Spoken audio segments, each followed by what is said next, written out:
So, hey, everybody, welcome to episode 8. No, it's not 872. It's not? Hey, everybody, welcome to episode 292. Don't do that. Sorry, that was a really interesting number to choose, though. Yeah. That's a lot of years. Mm-hmm. Yeah. That's true. That's true. Let's see, how long would it take us to get there? Another 500 episodes? Or 600 like episodes? What are we at, actually? Is it 292? 292. So 600 episodes. In 12 years. Wow. I don't know. Wow. Will we have podcasts in 12 years? I don't know if any of it. Well, Jaime, you'll probably still be around in 12 years. I don't know about the rest of us. Yeah. That's true. We might not be around until the fall. Yeah, true. All right. So.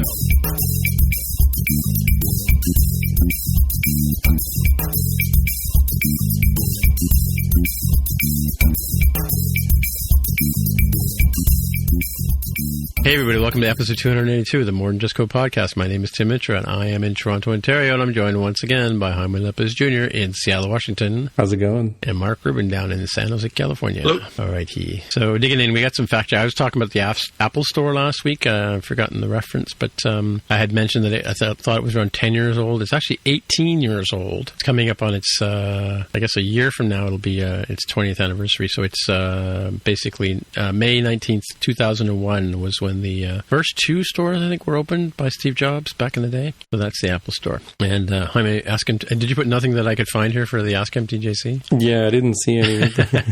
Preemptive. He's being preemptive. Mm-hmm. All right, well, let's jump into How some have follow-up. our ratings been impacted by the virus? It's way down. Is it really? Way down. Yeah.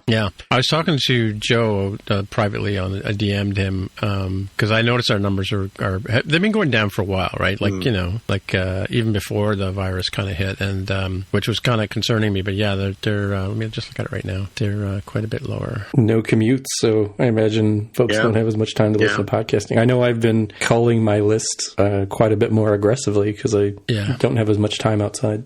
So in January, we were roughly, the January episodes, we got roughly 2,000 listens within a month, right? Mm-hmm. And then right up till February 23rd, we got a couple of thousand. But then the weekly numbers have been going down. Subscriber numbers seem to be pretty much the same, like the ones who regularly download on day one, the ones who have an automatic download. Mm-hmm. But do we have is there a way of tracking listens versus downloads?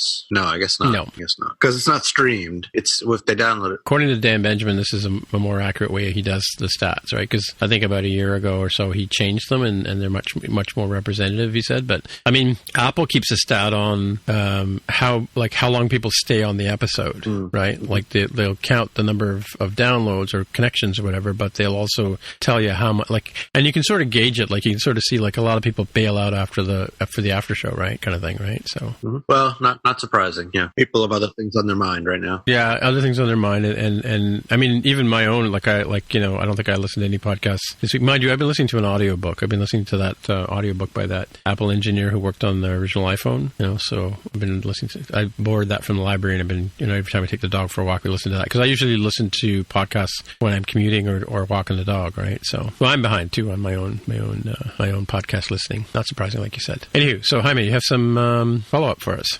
Yeah, this is follow-up to the new app updates that you would have normally needed to do by March 31st, all around, using newer SDKs when you're building and complying with, I think stuff like sign in with Apple if you were an existing app and not a new app, because that one passed in the fall. But the deadline for a whole bunch of that stuff has been extended until June 30th. So got a little bit of a breather, just as a little sigh of relief during the pandemic. Yeah, I wouldn't be surprised if they extended even further beyond that, right? Yeah, it's kind of a rough time for everybody, so I think they'd be a little bit more understanding that normal sort of operations have been disrupted. Mm-hmm. Well, speaking of the pandemic or the COVID-19 virus, Apple has last week came out with an app and a website, to give people information around it. You can, of course, the app's only available in the United States, but for those of us in the rest of the world, there's a web interface you can use, and it works on mobile just like I guess it would on the app. And I went through the test test just to see what it tells you. Ask you a bunch of questions about how you're feeling and, you know, kind of any signs and symptoms you might have, and whether or not you should go get yourself checked out. I passed with flying colors, so you can all rest assured that this episode will get edited and out this week.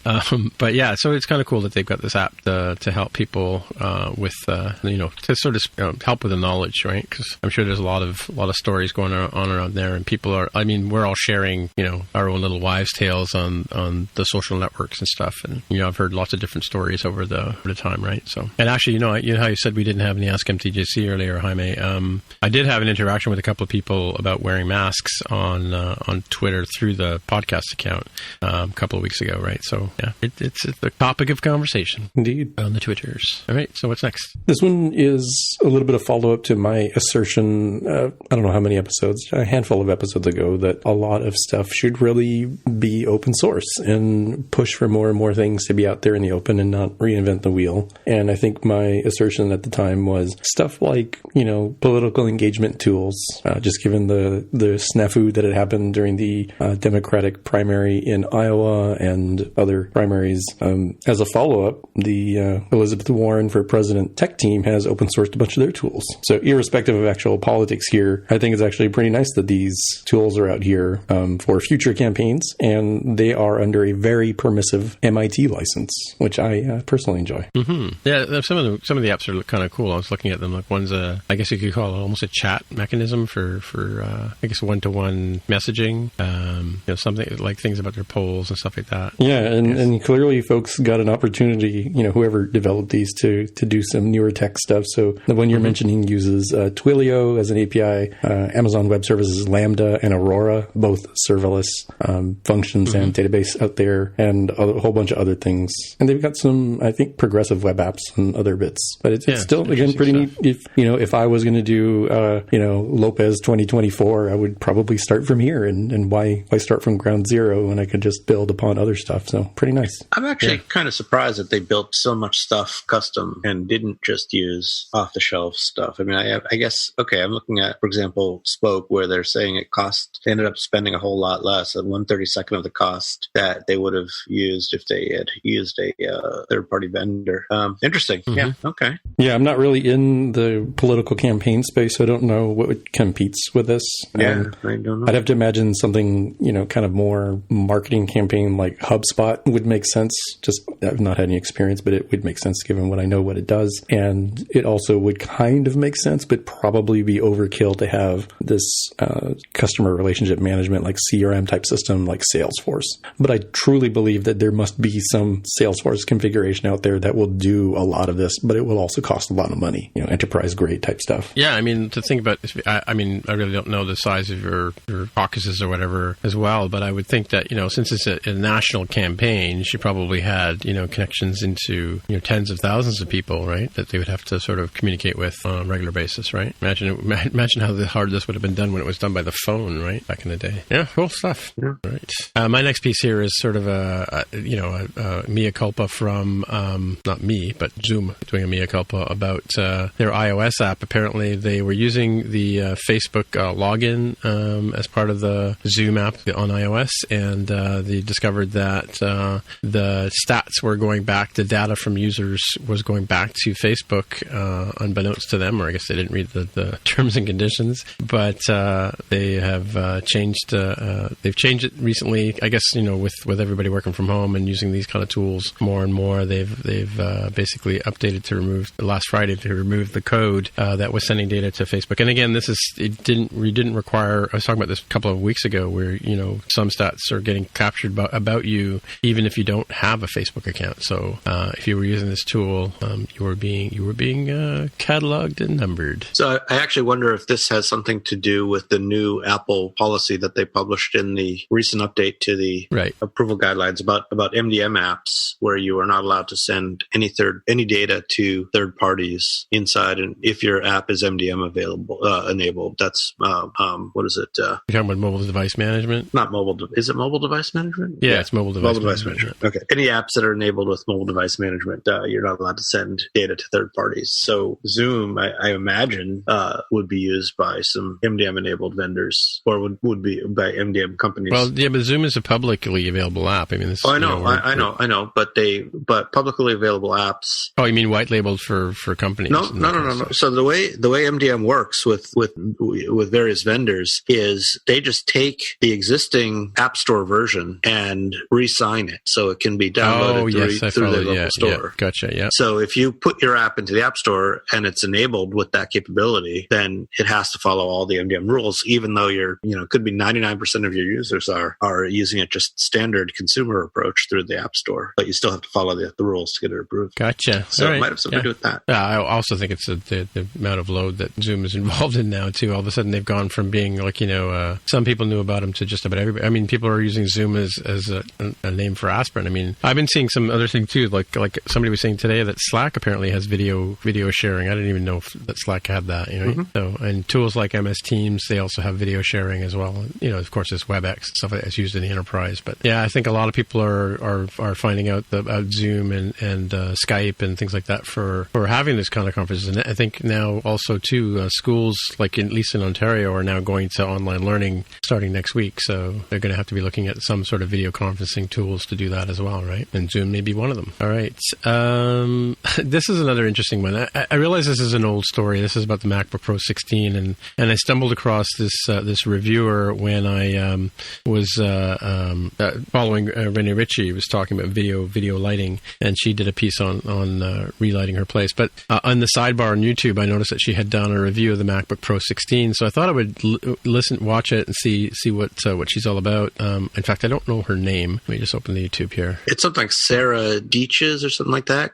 Yeah. Oh, sorry. Yeah. Sarah Cheney, I'm going to go with something like that. Anyway, she does quite a few reviews of different things, and it's interesting. I've sort of followed the thread along. She switched away from Mac a while ago and went to Windows, and it's funny because she was using that Acer computer I was talking about last week with the extra screen, the touch bar gone wild. But her partners and her video producer both work on MacBook Pros, and they're using the MacBook Pro 16. And I mean, she the funny part in the middle of the video, she says, the MacBook Pro is back, and she goes, "These are the words coming out of my mouth." Like it's actually good again. So they were they were talking about how the keyboard is much more improved, and for video processing, the guy who does the actual video editing uses the MacBook Pro like you do, Mark, in sort of clamshell mode where he has it closed and has it, uses a regular mouse and keyboard, and had like 3 giant monitors connected to it. So yeah, it looks pretty good. Good review of the MacBook Pro, and comparing things like, if you watch the video, you'll see, but if you're comparing things like processing, she's a Adobe Premiere user, so she was comparing similar type, like taking the same file in Premiere, running it on her Acer laptop, which is all souped up, sort of very similar specs to the MacBook Pro, and doing compile times, if you will, for like I forget what you call it in video, but yeah, let's call it compile for the sake of argument. And the Mac was doing things in half the time it was taken to do it on the Windows machine. And in a number of tests, it wasn't like one odd one here and there, but it just seemed to be the MacBook Pro performance was doubling the Windows machine. I watched that review too. It's pretty amazing, actually. Some of the specs she was showing. Yeah, she rendered some large document. I can't remember what it was now. Hour-long video. Yeah. And it took like over an hour on the Windows box and 13 minutes or something like that on the MacBook Pro. Pretty amazing. Yeah, I think it was roughly 50% performance from what I remember. Yeah. But definitely interesting thing. Interesting review. I mean, she's not super fanboy about the Mac to begin with, which is good. So from that perspective, so to see her give it a thumbs up, if you will, it was pretty good. I didn't see whether she's reviewed the new MacBook Air, but we'll keep an eye on it.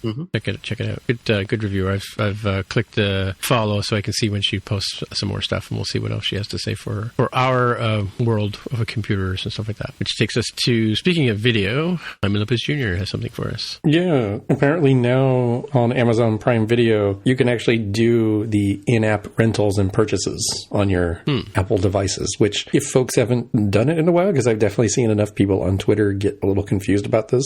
I guess you can't try it now because I would look like a liar, but trust me, you couldn't actually buy stuff within the apps. You would go onto the web, buy your content for, like your Kindle or, rent this movie or something through the web, and then you would have to go into the app and then, oh, look, magically it shows up in my account. And that was a long-standing feud with Apple over Apple wanting its 30% cut that it normally asks for. Oh, is that what it was about? Okay, right. Yeah. I had somebody on Twitter who was confused about Audible, which is an Amazon company that does the audio books. They're like, how come I can't find any dang books to buy? I was like, well, let me teach you about this weird thing that Amazon is doing. But apparently, in another link that I have here, this is being done under what is called by Apple an established program that is designed for premium providers and allows those companies to use their own payment methods and exist outside the App Store's financial system. And that's these platforms, new. they do stuff like, Siri support, zero sign-in, other things, and it is only for individual purchases and not for subscriptions. So it's a lot to untangle there, but it is generally good from a usability standpoint that people can just straight up buy stuff straight in the app and not have to jump around through hoops. So I just checked the Amazon Books app, and not the Kindle app, the Amazon app, and you still can't buy Kindle books through the Amazon app. So is this literally only for Amazon Prime Video? Maybe so. Yeah.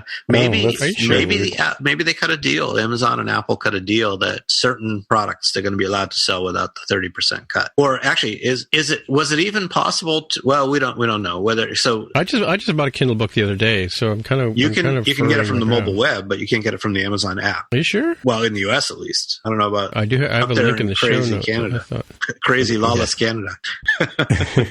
Yeah. This article here shows an example of my current contender for Best Picture of 2020, Sonic the Hedgehog in 4K UHD. Okay.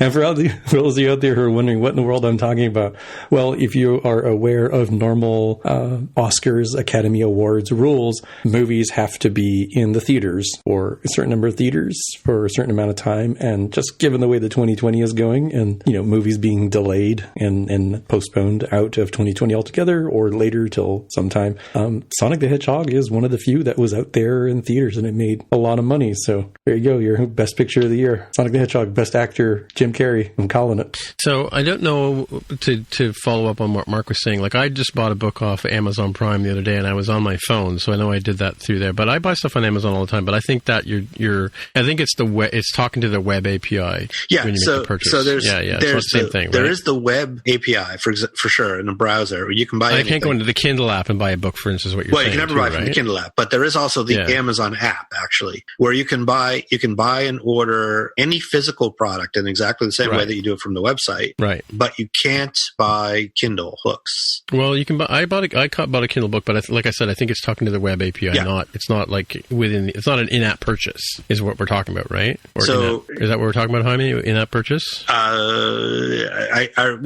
Maybe it's different in Canada, but for sure in the US, it's always been this way, and it's always been kind of an odd thing, and it's clearly because of the Apple rules. But yeah, if you use the website in a browser, then you can buy Kindle books from Amazon, but you cannot do it through the Amazon app. So I'm going to go way back in time, even before this podcast started, right? Because I remember when Audible came out, right? And Audible is now. I think they were acquired by Amazon at some point along the way there, but I think at the time they were separate, and there were a number of apps like that where you could go into the Audible app and you could buy a book in the Audible app, right? And there was a big argument between Apple and developers saying you cannot, like they said you can't use the iOS platform to sell things to customers, right? And they forced Audible to make people have to go to the website to buy books, which is what Jaime's solution to Lena was about today, right? And because that was the case, right? And to this day, like you set up, because again it was a I think for me it's like $14 a month to have an account, and then you get like so many credit. You get a credit per month, and you get to download a book for free, but you'd still have to go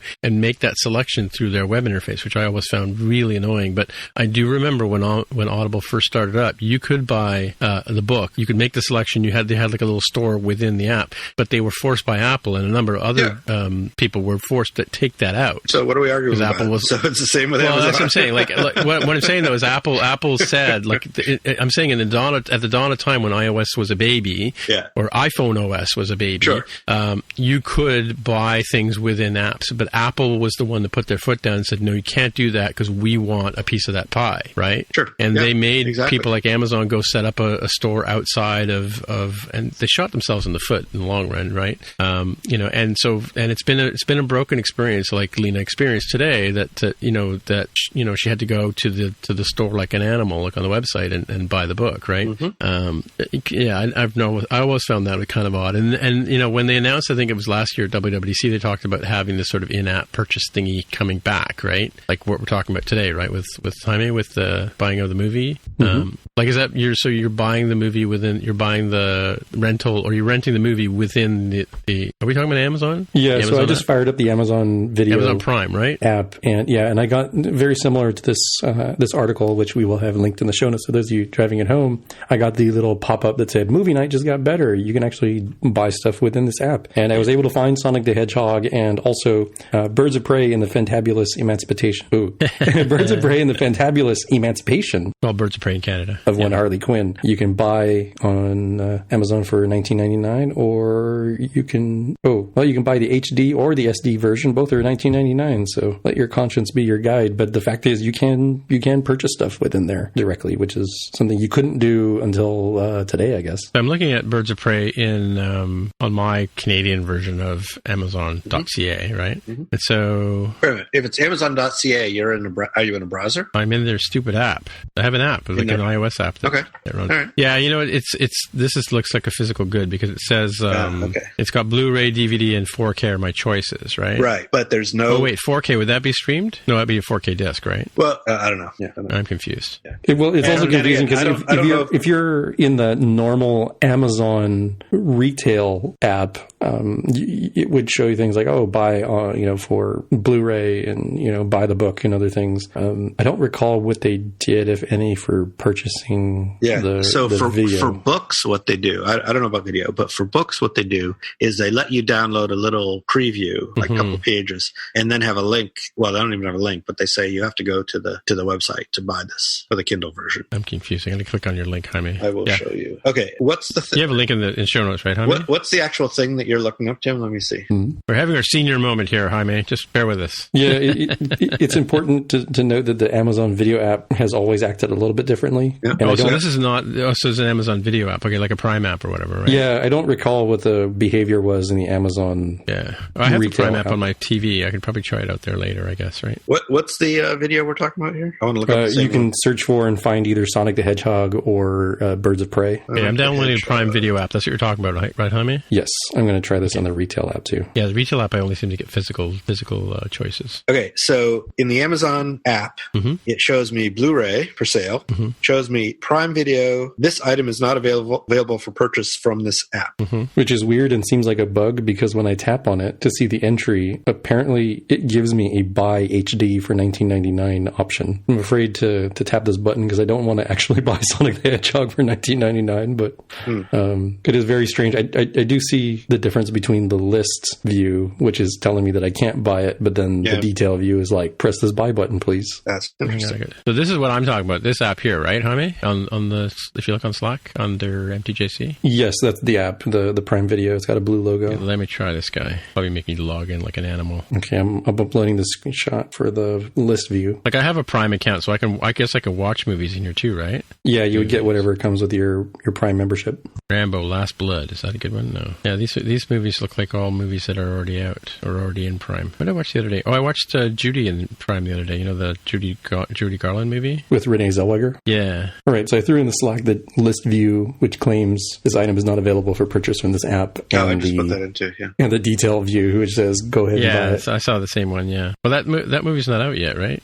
Oh, dang it. I did it in response to Tim's thing. So now it's hanging around this podcast one. All right. Well, just believe me, Mark.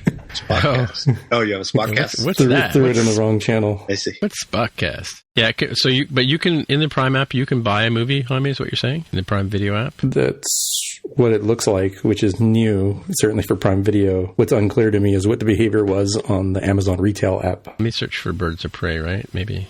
Brides of Prey. It's a different movie. Is Sonic out already on video? It says early access for this and Birds of Prey. Moving on. What good news has Apple got for us? Yeah, so very similar to the month of March, where Apple Card holders could skip their March payment. They're allowing folks to defer the April payment as well. So you can do that without accruing interest. You do need to enroll in the customer assistance program. So does that mean if I deferred it in March, I can also defer it again in April? That's my understanding. And it's better to say that it's defer and not skip. I believe you still owe the money. They're just saying you don't have to worry about it for now, given the pandemic and people having, economic insecurity. But it's not like they're saying, oh, we have forgiven the debt. You'll still pay it at some point. You just won't accrue the interest you would normally have when you don't pay. Now, we should point out to the listeners of the show that today is April 1st, and we're not kidding. But, that being said, I think there's been a lot of stories today about the rent check being due from both perspectives, from people who are renting and, and having to, plead on the mercy of their landlords. But there's also landlords who are saying, but I got a mortgage to pay and so on and so forth. So it's kind of interesting to see how this is playing out. That, I was concerned that when this day came by, what would happen to a lot of people if, their landlords said you got to pay or else, especially since a lot of people, and we'll talk about that later, have been laid off, right? Or let go in a lot of cases, right? It's a tricky thing, and I don't know what's going to happen around the world, but here in the States, the Fed is working to, deal with interest rates to keep the economy going, and the U.S. government has signed a stimulus package and is supposed to be sending out paper checks and direct deposits for digital deposits to folks. There are a whole bunch of caveats that go into that I'm not super privy to and won't go into for pretty good reasons, but that is part of the approach to keep the economy from going down, or at least going down worse than it would without help. Right, yeah. We have a similar thing in Canada. Their prime minister's put out a couple of ideas, and people can apply for relief. And he's calling the other parties to come back and form parliament and get these bills passed through, so we can help people out. But yeah, I'm just concerned about I think we've talked about on the show about the grocery stores, being limited, and here in Canada you have to keep 6 feet apart from each other, or here in Toronto anyway, Ontario. So it's this sort of, people are learning sort of this new way of dealing with things and people. But it's a tough time for everybody, I think, right? Yeah. Last Sunday I went to Safeway, which is our supermarket here, at 6 a.m. when it first opened, thinking that it might not be that crowded, so that would be a good time to go. Plus, that's when it first opens, they have the best stock. And while the latter was true, the stock was pretty good. The idea that it wouldn't be crowded was completely wrong. It was packed. Right. Yeah.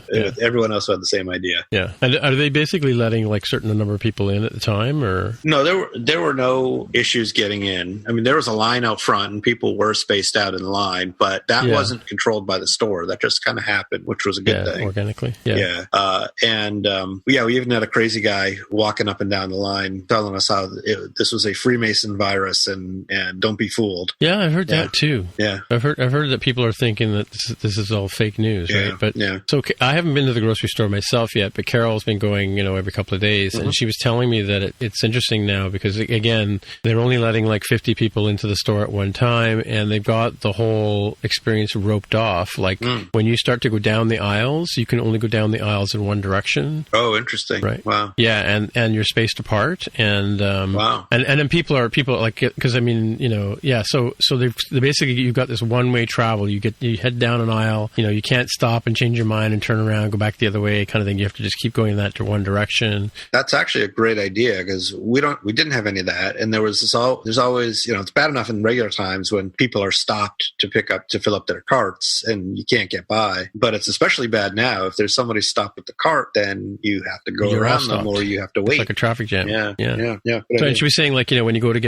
the fruit section, you kind of you sort of you're channeled down like cattle down a particular route. You can't go here, there, and wander around like you normally would, like a crazy person. But yeah, so it's kind of all streamlined that way, right? So I think I mean, it's funny because as a shopper, she's a wanderer. She likes to just go in and hang out and check things out and stuff like that. And I'm kind of like, I'm going here, here, here, here, here, so that's kind of my shopping style. But, so it's the people who like to go to the grocery store and just hang out and check out stuff, they're not going to be able to do that, right? So, but yeah, it's interesting how I've also noticed walking the dog in the morning that, since I've not been going to the streetcar, I'm not getting my steps in kind of thing because I'm working from home. So they suggested I take the dog for a walk first thing in the morning before I, check into work and get my steps in that way. And I've noticed just walking the dog that, you'll start down this, like I live in a neighborhood with big long sidewalks, right? And long stretches without any break in the roads, right? And you'll be walking down the road and you'll look at somebody else and they'll kind of look at you and you're kind of playing chicken, with this virus, and who's gonna step off the curb first kind of thing. And lately it's just like, you just see somebody coming the other way and, if they're a stroller or whatever, you just take the dog and you cross to the other side and, you say hello to them from a distance and that's kind of sort of it, right? So that's kind of the new normal. Very strange. The dogs don't get it. The dogs are like, hey, how come I can't go sniff that guy's butt, as they like to do. So weirdness. Anyway, coming back to Apple, it's good that Apple is at least, giving us some relief, right? Right. So, Jaime, what do you got for us next? Next part is in our main topics. So a couple things related to pointers that are new in iPadOS 13.4. First one up is an article by Peter Steinberger over at PSPDF Kit talking about supporting those pointer interactions. So you get a lot of stuff sort of out of the box that Apple does for free, but depending on your UI, you may not get some of the nifty things that you want. Like, for example, UI button, has some stuff that ends up working with it. But if you're using, other things like UI bar button item. Oh, sorry, I actually have that backwards. If you were using UI bar button item, you would get some stuff for free, but UI button would not get some stuff for free. So getting the magic, cursor changing the way it would, and looking really snazzy. So apparently there is a is pointer interaction enabled property that's checked on iOS 13.4. It can give you that. I think it provides. It's really hard to get a sense of how that looks and feels differently on audio. We'll have the link in the show notes for GIF viewing purposes, and you can do this for other views too. Yeah, I was just inspired by you. I just opened up for real-time follow-up my device tracker app, which is the app that I always update for the OSs when they come out. And so I've now got the large type and the large text handle or text titles and that kind of stuff. And because I'm glad that I used UI bar button items, because as I hover over them, they're converting from the circle thing into the little square, and they can jiggle the little icon. So I know it's an interaction point, which is kind of cool. And when I hover over the table rows where you can enter in text, I'm noticing that the cursor is changing from a circle into that little I-beam, without my having to do anything. So that's cool. I kind of got all this for free, which is nice. Yeah, and you can return your own custom cursors too. And he gives an example of like rotation or resizing handles where you would show something a little bit different and custom to what your UI is doing. So you have a new delegate that gets called and tells you the pointer region, and you can decide what sort of cursor you want to show. And he also gives some tips here on like things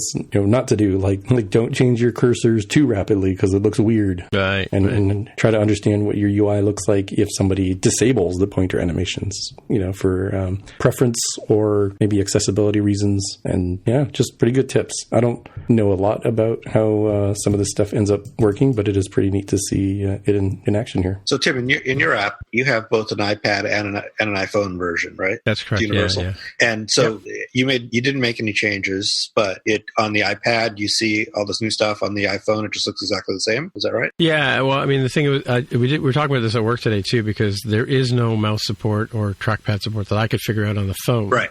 So and so I posted a picture today because I've been using I have one Magic Trackpad 2, the one with the glass top on it, and I normally have it used. It's connected to my main Mac, which is my house Mac, but I've been using my iPad for when I'm at the office, doing air quotes. So I like to plug my my trackpad into the iPad, and I discovered today I found my old USB to Lightning adapter, which I use for MIDI, and so during the day I just plug in the iPad with a Lightning cable and this USB adapter, and because it now supports USB on the iPad, and I get to use the trackpad for free. But coming back to your question, so I've got basically the split view controller, and so on the one side on the left hand side I've got like the list of devices that you're storing in device device tracker. And then on the right-hand side is your detail view, right? So it's a master detail view app. But I've got like an edit button and a new button with the plus symbol. I've got the share icon, and I've got some other buttons across the bottom for other interactions. And so when I hover over those with the mouse, I'm getting the free, as you look at the video that we've got on this article at the top there, as he hovers over the icons, they kind of, they turn into like it converts from a circle to a little square guy, right? You see that in the video? I'm getting that for free, which is great. I just thought while Jaime was talking about this,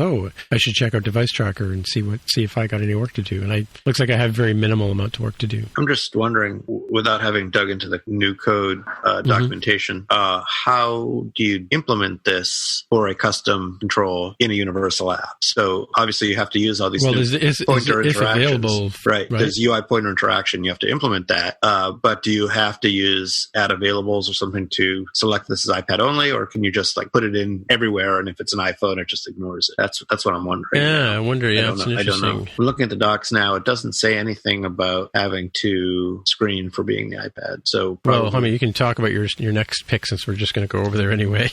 Well, the other thing that sort of pairs up nicely with this is that Apple has released updated human interface guidelines, the HIG, talking about the pointers on iPadOS and describing some of the new sort of effects that you end up having, like lift, hover, and highlight, and how the pointer magnetism ends up working. So something for folks to take a look at if you're going to really get into the pointer stuff and try to understand how it impacts your app. Yeah, so it's interesting. Yeah, I wonder how that does work, Mark, because I see what you're saying. Like you can't. There's no sort of this is iPadOS versus iOS. Yeah, right? I'm looking at the code samples now in the first document that you were just talking about, Jaime, and it is using if pound available iOS 13.4 to screen out these or to select these enable pointer interaction type things, and they're not differentiating between the iPhone and the iPad. So I'm guessing that if it's an iPhone, it just ignores all of it, does nothing, I guess. Yeah, which is kind of an interesting thing. So we've been talking. It goes back to something we've talked about. Everything is always follow up, right?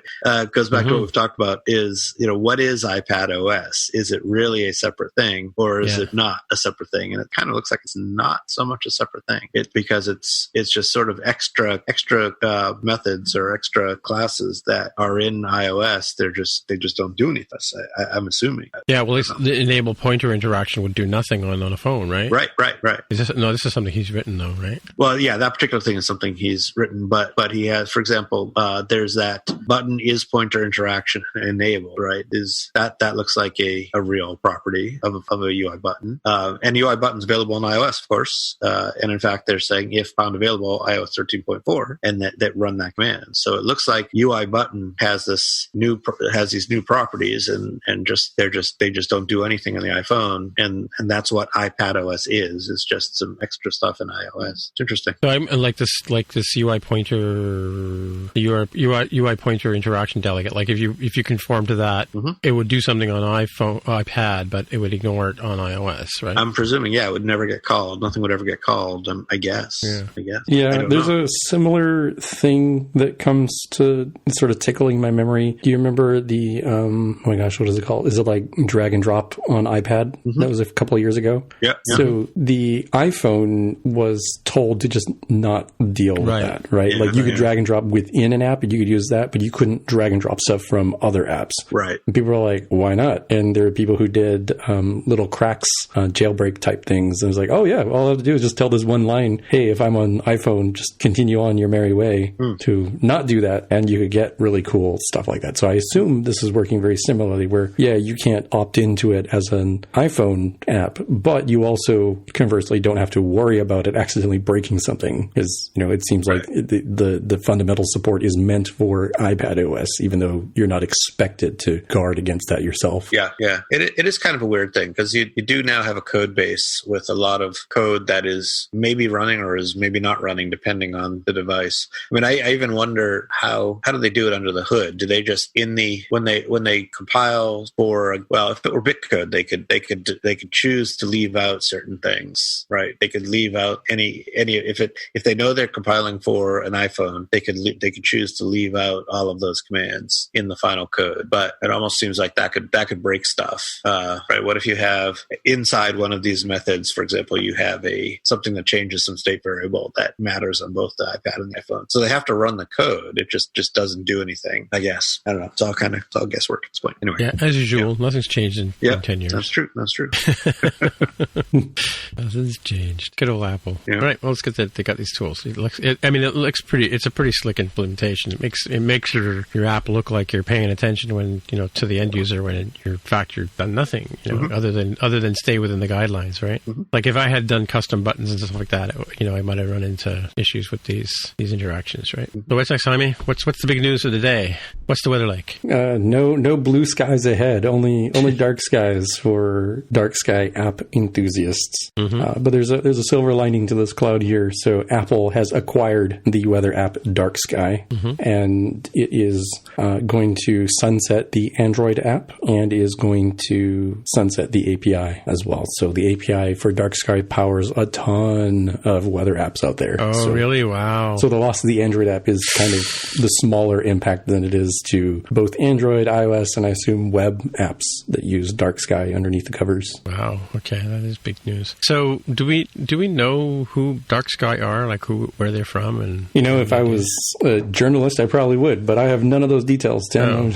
I'm just going off of what's here in the doc. Well, the reason I ask is because I have a friend who has a pretty popular weather app, and I don't remember the name of it. I think he just moved down to the States like a few years ago. But there's some alternatives like Carrot that is out there that supposedly uses Dark Sky under the covers, but they're already evaluating switching over to other providers. Oh wow! It says copyright Apple Incorporated already on the website. Yeah. Well, how about so I guess when an app gets replaced when a third party app gets replaced by something that Apple creates, we've called it Sherlocking. What do we call this absorption? Is it workflowing? Acquihire, isn't it? It isn't acquihire, but is it workflowing? That's what happened before, right? The workflow app became shortcuts. So what's going to happen to the old Apple Weather app, which is actually kind of a cool app, I always thought. I assume it's going to get, I don't know if it'll be replaced, but certainly enhanced by some of the things that Dark Sky would do, which is like, hey, it's going to rain in the next 20 minutes, and then 10 minutes later, it'll be fine. Versus now, it's just like, hey, 3 and 4 p.m. looks like rain. Okay,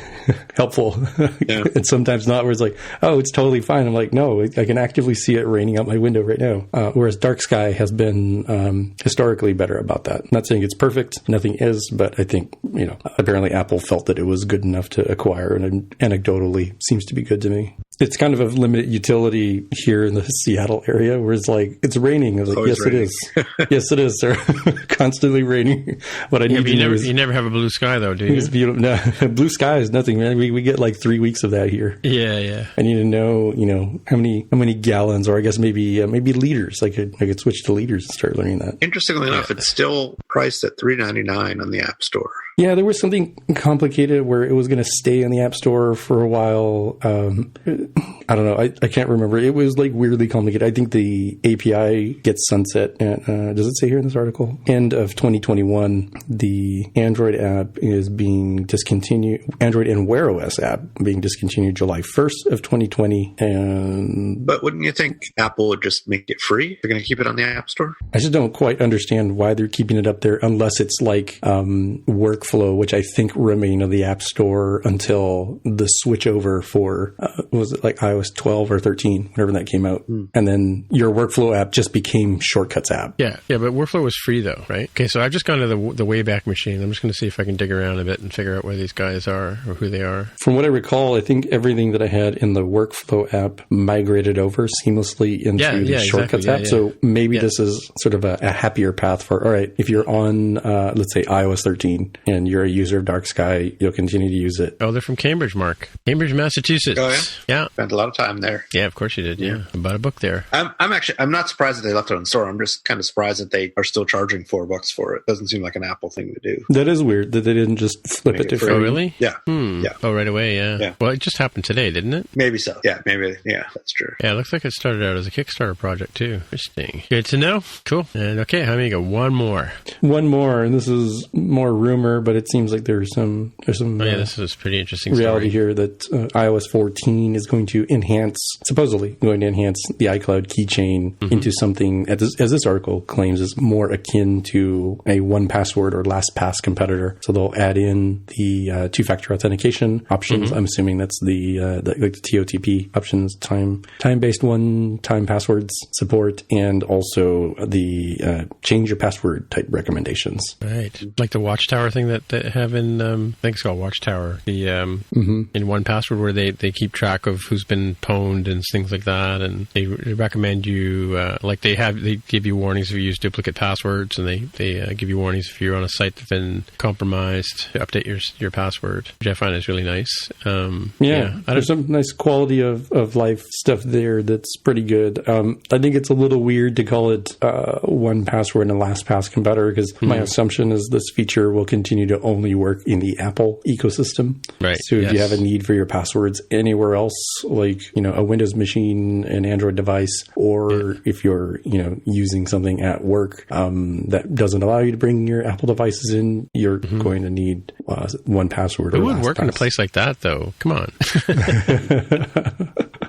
Yeah. You'd be surprised. I've had to give recommendations for stuff like that. I think Evernote was a similar one, not for password reasons, but you could at least access this from your browser and continue to save your notes and then have it synced to your device. Right. I will also throw some shade at The Verge here for this statement here. Like, this could be good news for people eager to avoid pricey subscription services. Really? Both 1Password and LastPass charge upwards of $35 for annual access. I'm like, it's not many dollars per month for absolute security. Hello, it's rounded to 36, for reasons, and call it 12, and then your per month is $4 there. It's not a lot for how good it is at doing its job. So we have long since lost the race to the bottom, but I think calling stuff like $35, which was a laughable bargain bin price when software was packaged, is absurd. That was a completely unnecessary addition here. So shame on Nick Stat at The Verge for claiming that, because there's mighty fine people in Canada making very secure software for us. So friends of the show. Alrighty, I mean, I've been using 1Password for a long time. I've forgotten how long it's been, but I love it. I got thousands and thousands of passwords stuck in my one, and I'm putting all kinds of stuff in there now. I mean, you can store questions, your security questions for websites in there, and passports and software licenses. It's all kinds of crazy stuff beyond just my Safari passwords, right? And I've actually started moving some of my passwords that are stored in the keychain into like manually moving them over into 1Password, just because I like the convenience of, like you said before, having them at my fingertips no matter what device I'm on, whether iPad, iOS, or in the browser, right? So, and far away from home as well. So I guess we'll get to our picks part of the show, and this is going to be a pickorama, because I've been bored, and I got to admit, I've been sitting at home, collecting picks. But the first one's kind of a tangent, right? And I know we do talk about audio on here quite a bit. I don't know if you guys have checked these things out, but I just found out about this on the weekend, this thing called 8D audio, sometimes called 9D audio, sometimes called 3D audio.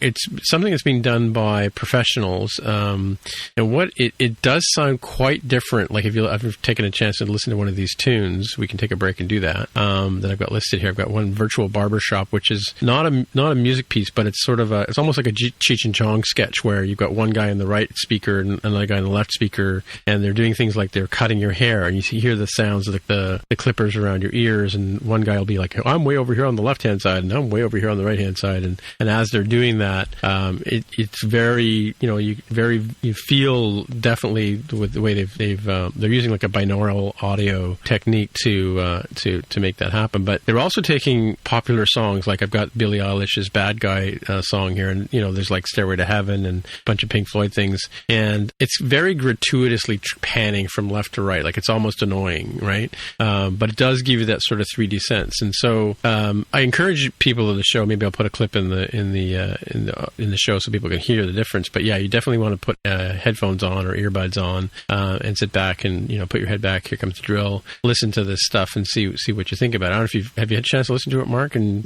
give your impression. What do you think? It's pretty cool. I don't think it's actually new, though, is it? I mean, it's been around no, it's been around for a while, but I just heard about it. Okay, yeah. But I mean, I think that the idea has been around for a long time. Maybe it's just becoming more prevalent now. But I even wasn't OpenAL kind of the same kind of concept where you can place sounds anywhere in your perceived 3D space. I think so. Yeah. So I don't know. I don't know exactly. Well, it's not a new idea. Definitely. No. Yeah. I used to have a friend I lived with a guy in university who had this Macintosh stereo, like not spelt with an A, MC, right? Yep. And it's a very high-end system. And he had his turntable was like half-inch glass platter, so it was super solid, which is apparently the best thing for vinyl records, right? And we'd put on things like Yes, right? And he had the speakers were so amazing and so good that you could close your eyes and you could see, like in your mind, you could see where the musicians were. And this is also not a new thing, because I know when the Beatles first started recording in stereo, they would put John and Paul way over on one side and Ringo and the bass player on the completely other side, like very distinctly separated, right? Yep.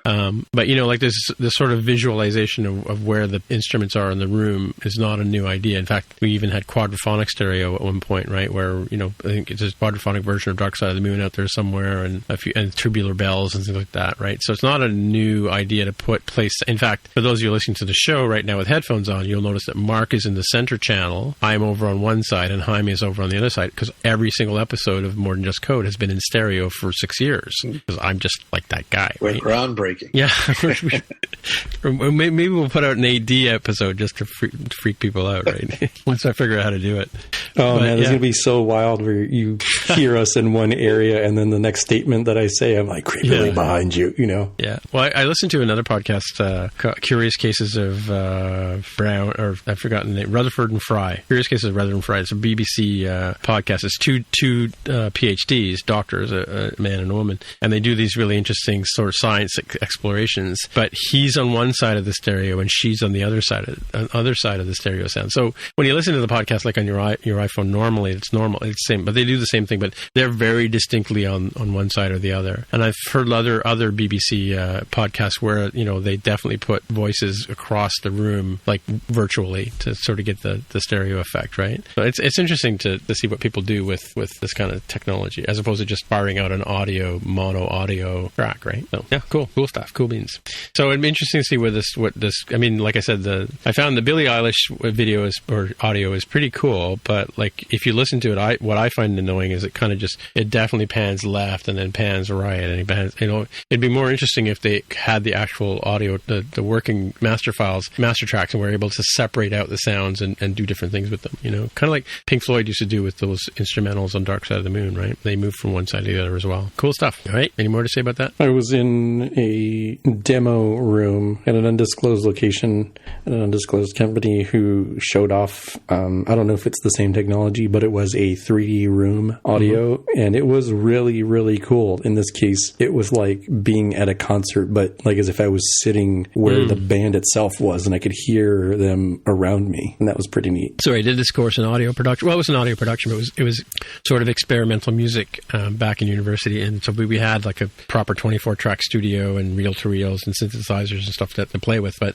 one of the things they had was these binaural microphones, and you wore them on your head like headphones, and the microphones were in a sort of shape like your ear, right? So there was kind of like, so when you recorded things in stereo and then you played it back through these headphones, it was like you were the people, like I remember recording some people in my house, like, and it had like 5 or 6 people in the house, and when I played back the audio, I looked at the people, and it was like watching a Chinese or Japanese movie, because their mouths weren't moving with the voices, right, that I was hearing back. It was so clear, so distinct that I could see that person's over on the left, this person's over on the right. And I forgot it was like Sony's system or something like that, but these binaural microphones are just amazing in terms of like giving you that 3D effect, right? Moving on. So, speaking of, I think we've talked about at the top of the show, but there's been a lot of layoffs and things like that, and I was chatting with some people on Twitter this weekend who unfortunately got let go for various reasons because they can't travel and that kind of stuff. So there's a website here called it's basically who's hiring and freezing from the coronavirus, and it's a live update of all the companies out there, whether they're currently in a hiring freeze or whether they're actually hiring. So if you're in unfortunate position to have, be looking for work, this website is kind of cool. It's got a table here. You can scroll through and find jobs within your local neighborhood, and see whether or not they're actually interviewing right now, and whether they're laying off or whether they're hiring and that kind of stuff, right? So there's give and take. Some places are freezing and some people are hiring. I'm not going to call it names, but you're welcome to scroll through this and have a look. There's currently 2,500 a little bit more than 2,500 records in here. Various companies around the globe. Check them out if you're looking for work. We're happy to post this for you guys, and hopefully you find yourself a job. Any comments? I was looking at my employer on the list, and like Jack Henry and Associates, and there is a report from somebody here that says they were told they were moving forward with my application, but had to wait until COVID subsides. That's rather unfortunate. Jack Henry is a large company, so I would not be surprised if there was some area that was having an issue like that.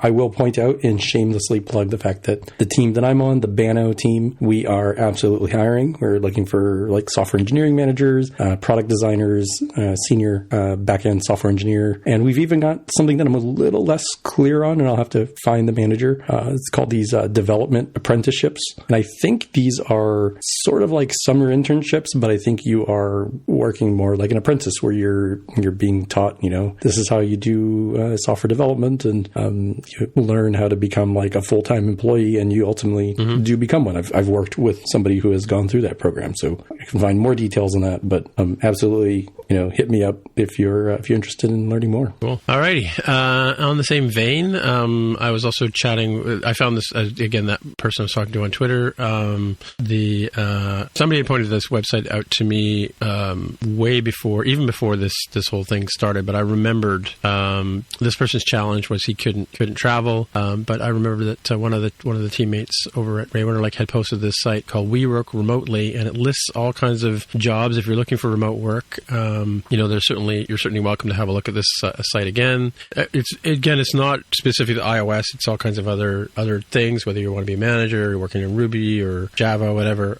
different jobs around the world, customer support, QA, all that kind of stuff. Like, for instance, WordPress is listed on here, and they're, it's a WordPress technical support, but WordPress is a company that has all remote workers, for example. So have a look at this one too. We'll post this in the show notes because we work remotely. All right, and since I don't know if it's because of April 1st or not, but I want to say friend of the show. I'm kind of doubting that now. Paul Hudson, Two Straws, has posted a picture here, sort of a Where's Waldo kind of graphic, if you haven't seen it, called Spot the Swiftie, and it's basically a little thing to keep you busy in these troubling times. He's got a lot of pundits from the iOS and Tech Talk and public speaking world. Some names you'll remember. We've talked about a lot of these people on the show. We've talked about Erica Sadoun, Guillaume Rambo, Chris Latner, obviously, Sarouche we've talked about, John Sundell, Natasha the Robot, Dave DeLong, Dave Werner. And so these are little drawings of each person, Meng To as well, Paul Hudson himself, Ray Winterlich's in here, Leah Marlot's in here, Sean Allen's in here, Ben Sherman, Ed Kremernick, Ish is in here. And basically it's like a hand-drawn drawing of, I don't know, just a bunch of people building apps and things like that. Mark is convinced that they're all listening to the podcast on their earbuds and their HomePods. There's a Mac Pro running on wheels, escaping. There's one guy in the middle in the white room with the sign that says help. He's the only one that's going to survive this particular pandemic because all these people are standing way too close. There's a couple of dogs in here to look for. So it's a fun little game. Check it out, called Spot the Swiftie. And I had printed out. Speculated that perhaps we were too recognizable and we would just be no challenge at all whatsoever to find folks who. So you got your fedora, I've got my hair, right? And if we're situated anywhere nearby, you'd easily be able to find Mark. Yeah. suppose a few people here could be Mark. one guy could be Greg, but it's not. Yeah, I see a guy who I thought could be Greg. Yeah. And somebody posted on here. You can probably identify with one of these drawings, and so tag yourself on Twitter as well. And I think I don't know if it was this channel, but somebody said that they looked at some of these people and thought, "Who's that? Was that our conversation?" There's some good puns in here too. There's different robots and some code. Obviously, it was drawn in February 2020. Oh, there's an alien from Space Invaders, right? There's a Post-it note guy from Office Space. I randomly clicked and I found a horrifying scene. So there is a drinks and snacks area right above the Hacking with Swift logo, roughly dead center, a little bit north of that. There is an individual who has their hand not just caught in a vending machine, it is getting mauled. There is red and lines. Yeah, I'm like, that's a little unexpected. Yeah. Oh, the cow dog's in here too. I think the funniest pun is the map of Japan, or it's actually Brazil, but it says Japan on it, and it says Apple Maps across the bottom. And the top right hand corner, Mark, there's a gravestone that says "Rip Air Power." Yeah, I saw that. Yeah, lots of fun. I haven't found Erica Sejoun yet. Still looking. Let's see. It's not as hard to find Waldo as it's not as challenging as I find Waldo thing, unless you want to find all the people. Anyway, that's cool. It's from Paul Hudson. Okay, I got one more.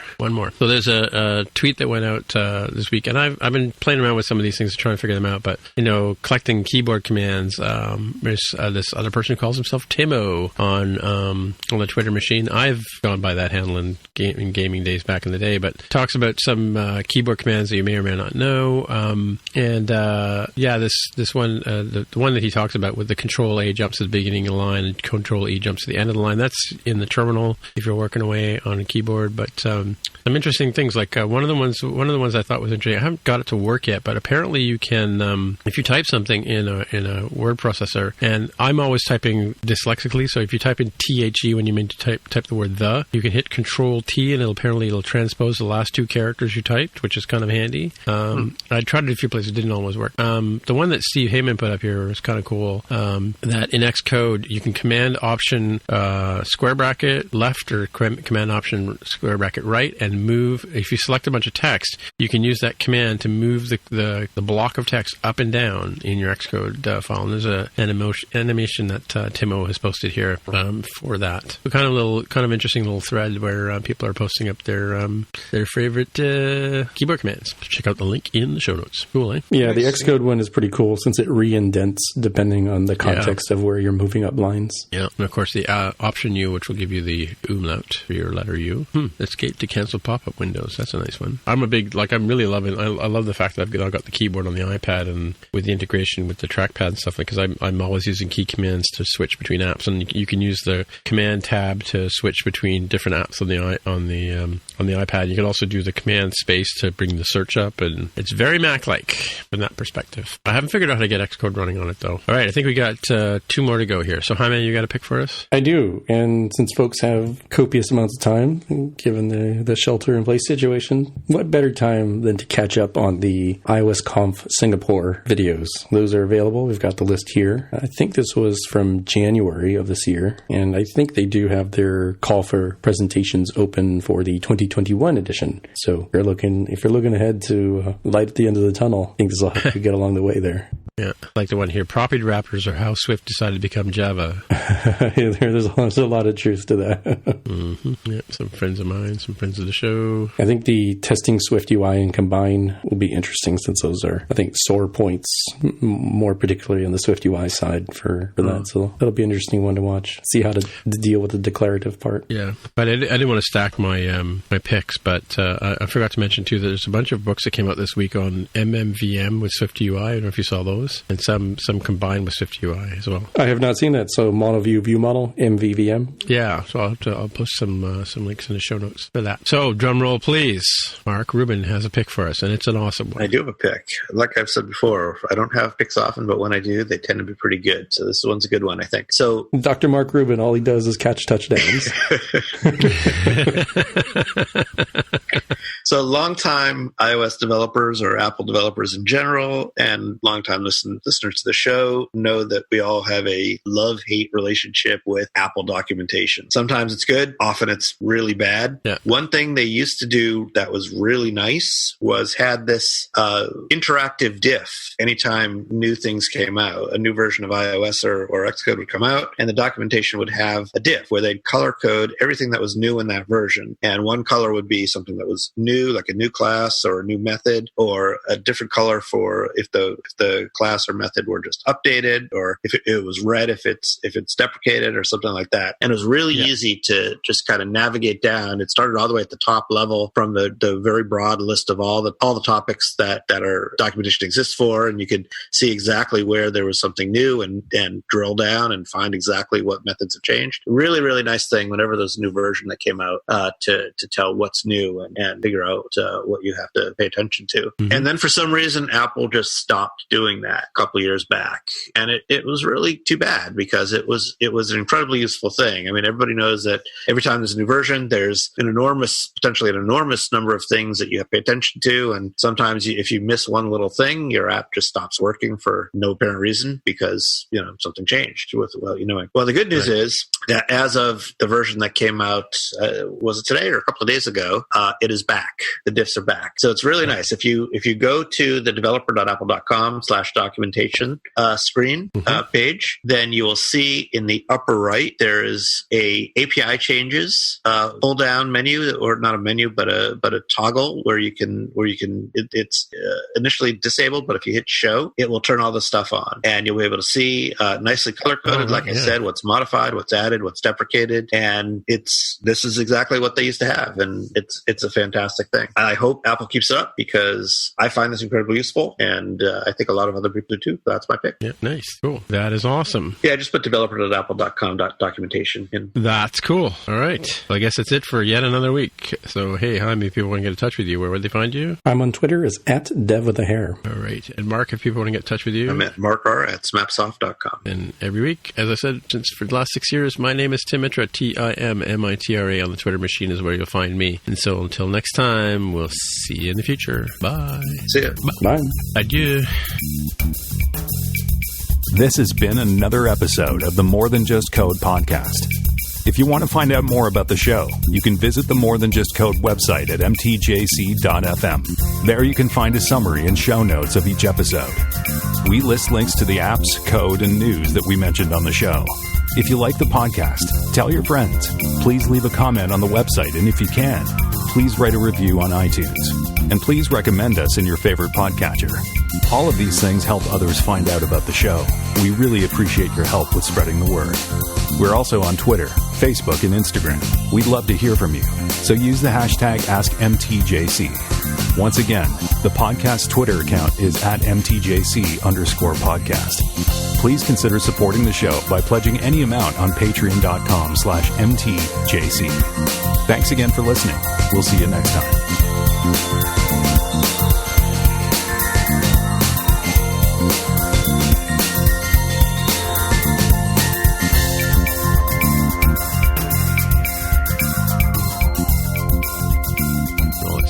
So, Tim, every time for the past 6 years you've spelled your last name, I have to confess, I think of the people that when I went to college who were the ones who were the resident advisors in the dorms. Yeah. MITRA. Every time you say that.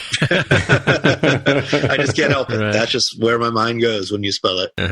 That's okay. Yep. So, unfortunately, there's AGFA owns Mitra.com because it's medical imaging something rather, whatever. It always bugged me that I could never register Mitra.com. Yeah. Well, that's a pretty common name too, so likely somebody else would have come up with it first, right? Possibly. Yeah. It depends on where you're from. But I mean, I've been on the internet since 2000 or something early times. So. And you're in Canada, so it's probably a little easier than here. Yeah, but AGFA owns Mitra.ca and Mitra.com. Yeah. They snapped that up early. Or they bought it from whoever got it. Maybe. Yeah. But I've been to the place where that lives too. Trying to see if TIMMITRA, if I spelled that correctly, phonetically.com. I don't think that exists. Wow. The phonetic spelling out. TIMMITRA. Well, it's funny, that you got that there, because when there was a point there where I had on my card, people used to say it guy, and they could never figure out what it was. I actually wrote phonetically IT guy on the card. Yeah, like I did with when the iPhone 10 came out, and on my signature at work, I had iPhone 10 spelled out phonetically, so that people could see that it's not iPhone X. It's funny, they very rarely say that now, after it's taken me 3 years to get them to break them of that habit, but yeah, they don't, whatever. It's tough, and everybody's choosing X's around this time. The Xbox Series X, I think, is X. I wonder if it's because the iPhone 11 is out now. It's just more natural to start using numbers again, because it's when it was written as XS. Yes, or 10s. Well, that's why I said written. It's always been written as an XS. It said 10s, but it was written as XS. It was letters, so people were naturally iPhone X's. Yeah. But now that it's iPhone 11, and what was the previous model? Oh yeah, iPhone 10. It's just natural, maybe. Yeah. I don't know. Yeah, filling in the blanks. Retroactively. Yeah.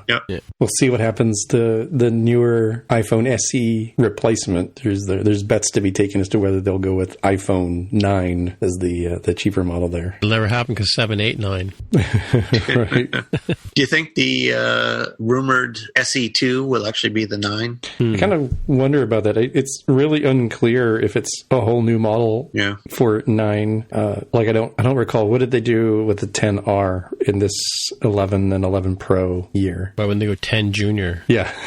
But or 10 Lite. Yeah. Well, there was. Do they still sell the 10R? I don't even know. It might still be in the lineup, but did they like the original 10R? Did they rev it? The 10R at all? Because this year they actually had 3 different phones, right? They had the 11, the 11 Pro, and the 11 Pro Max, right? So did the 10R just become the 11? Yeah, the 10R is still on the menu. So we got 11 Pro. Yeah. You've got 11. Yeah. You got 10R, 8, and that's it. So 8 is the bottom of the line phone right now. Yeah. So it still exists as a model, but it didn't. Oh, did it get spec bumped? Did it get spec bumped? It's replacement. If I took what Mark said, is the 11, so like the equivalent spot in the lineup, and then all the older models kind of shuffle off into the background. It would be kind of weird now to come out with a 9. It would seem like they were going backwards. Apple doesn't like to do that. It's a weird one ever since they created the 10. Yeah. Jumping over the 9, that it leaves a weirdness. Well, why did they do the 10? Is it because it was lined up with the 10th anniversary or something? Or that was 2017, right? I think that was the story, and then it kind of is nice to do something different since the phone is so different with Face ID and the notch. So I could see that. Was it 10 and 8 that were in the same year? Yes. Yes, that's right. Yeah. So 10 and 8, so that was in 2017. So then 2018 was 10S and 10R, right? Yep. And then this year was the 11s and 11 Pros. And the 11 Pro Max, yeah. The weird year was when they had the 8 and the 10 in the same year with no 9. Number 9.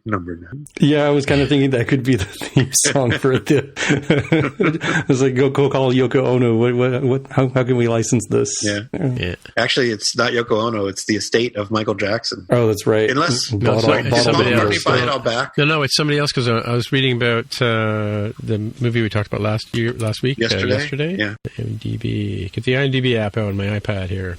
I was using a keyboard command to invoke IMDb. The publishing rights to most of the Beatles catalog are owned by Sony ATV, a joint venture between the late Michael Jackson and the music arm of Sony Corp. Really? Yeah. That's as of today? That's as of Wikipedia, or is it? Or I suppose as of Google. Yeah, because we're talking about the rights of the song. Oh, wait a second. When did this happen? They're talking about. I did remember hearing something about this. Paul McCartney finally regains Beatles rights after nearly 50 years. Yeah, Sony battle. ATV. Yeah. So he did buy them back. That's good. Glad to hear that. McCartney got them back. Yeah. Yeah. It said legally the filmmakers needed Sony ATV's permission to use the Beatles songs. Oh, really? This article was dated July 5th, 2017. It says in early 2016, Sony announced that it would buy out Jackson's 50% stake of ATV Music, but then it says Sony's the holder of the publishing rights right now. But now but later in the article it says, thus the news over the weekend that Paul McCartney secured the rights to his music in a private settlement was a big win for the former Beatle. Right. So because that's what sparked the argument between the two of them, because they were working together, and McCartney said to Jackson, Jackson knew you should make sure you get the rights to your songs, and Jackson went out and bought the Beatles songs. Bought the rights to Paul McCartney's songs. Misheard him, I guess. So he said, I'd really like to have my own songs, right? So how do you like your 16, Jaime? It's pretty good. I like the fact that the density on display is a lot nicer. The touch bar is sort of a non-factor, but I do appreciate the real escape button. Using the Touch ID button is pretty nice to unlock like 1Password or other sort of Touch ID. I love Touch ID on mine for sure. The new to me but old to everybody else unlocking using Apple Watch is pretty nice. Yeah. It works on my MacBook Air 2013. It is also pretty nice that it's a lot faster, if nothing else, for like Zoom. So when we finish the calls, the crunching of all the data and creating all the files is a lot faster than it used to be with my older machine. So you have the first gen 15, right? First gen 15? The Retina 15? Is that what you have? Oh, the from 2012, late 2012, I think. Yeah. The one that showed at WWDC. What did you do to the computer? I still have it. It is my super emergency backup. Right. It's got one of the USB ports is not working anymore. The battery. Is that the one with the wonky display? Did you get that fixed? Yeah. No, I never did get it fixed, so it does have the ghosting. It does, eh? Yeah. It also has, an aging battery that surge power when it's booting up. Like, you better have it at least 50% battery during initial boot. Really? And as it's firing up, not coming from sleep, thankfully, but coming from boot. And I think the battery, depending on what you're doing, might just not have enough juice and shut itself down at 45 or 25%. Yeah. Just again, if you're browsing the internet, it'll just be 25%. If you're, building something in Xcode, you better have 45% or be connected to the power. Yeah, one of my friends has the same Mac, and I think she's now got to do something because she can't get anything to work with the battery at all. They were asking me about replacing the battery, and that particular Mac, it's a nightmare to change the battery apparently because it's glued to the top case or the key just under the keyboard. So you have to pretty much strip the whole Mac down to nothing and then take out the battery. Yeah, I think never fun. It's if it's as old as this one, I think just getting a newer one is a better deal. And I would have gotten something newer, a few years ago. I think if we tracked back on the show, we'd be able to find when I started complaining about it. But I hadn't, because right around that time was when we learned the butterfly keyboard was rubbish, and I was afraid. And now I'm still wary, but less afraid with these scissor switch. Well, I have two butterfly keyboard Macs at home right now for my work computers, right? And they're okay. Yeah, mind you, not those. I haven't had either one of these two service. I've had a few of them service, but not this one, not these two. But I don't know what, if people are really going to the beach with their computers or something, or eating Cheetos, like you said, Yeah. My work machine is a mid to late 2019 MacBook Pro, and it does have the butterfly. I'm a lot less concerned about that because, it's the work machine. IT can always send me a new machine while this one is getting serviced. Right. It's more of a hassle with my personal device. So I've migrated the new machine to be the time machine, or to have time machine backups. And now the original 2012 is probably just going to hang around in the closet or something as a backup in case anything bad happens to this one. Interesting. Yeah, I even moved over or started new iTunes, or I guess not iTunes anymore because it's Catalina, the file system Finder-based backups for my encrypted backups, local for my iPad and my iPhone. So I have ostensibly the idea of using iCloud backup, but I still do like the encrypted local backup because it means I don't have to re-log into everything again, which is nice. Less of an issue since I've moved so much stuff into 1Password, but still kind of nice that I don't have to worry about that. Yeah, cool. Yeah, I'm getting a new computer this year for my birthday, but I'm just holding out to find out if they're going to do a 13 or something.